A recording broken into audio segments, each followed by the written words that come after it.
আসসালামাইকুম। এই যে ধান ক্ষেত দেখতেছেন, এই যে ধান ক্ষেত, এই যে পোড়া দেখছেন, এই ধান ক্ষেতটা কিন্তু পুরা এখান থেকে এই পুরা জমিটা দেখেন একেবারে পুরা গেছে গা। কোনো একজন লোক শত্রুতামি করে পুরা লাইছে। এই যে শত্রুতামি করে পুড়ছে, মনে করেন একটা মানুষের রিজিক নষ্ট করছে। এই যে ডাইরেক্টলি পুরা লাইছে। এই ক্ষেতটার মধ্যে প্রথমে আপনার এই করছিল, ধান করার পরে আপনার যখন মানে ধান বের হয়েছে, ধান বের হওয়ার কিছুদিনের পরে হঠাৎ করে একদিনের মধ্যে আপনার সব কিছু পুড়ে গেছে, একদম পুরা ছারখার হয়ে গেছে, মানে সাদা হয়ে গেছে। আমি কিন্তু একটা ভিডিও করছিলাম, দেখাইছিলাম। পরে হঠাৎ করে আইসা দেখি এরকম পুরা, মানে কেউ যেন শত্রুতামি করে আগুন লাগাই দিয়েছে ধান ক্ষেতের মধ্যে।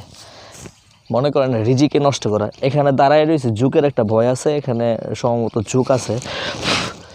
ঝুঁকের কারণে আমি একটু বাড়াবাড়ি নিচে তাকাইতেছি আর কি।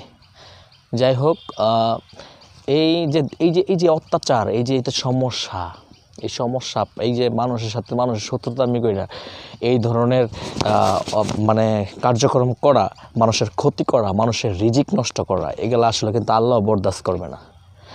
তো আজকে আপনি হয়তো বা শক্তিশালী, আপনি হয়তো বা গোপনে যে কাজ করতেছেন হয়তো ভাবতেছেন কেউ দেখে না, কিন্তু উপরওয়ালা কিন্তু ঠিকই দেখে।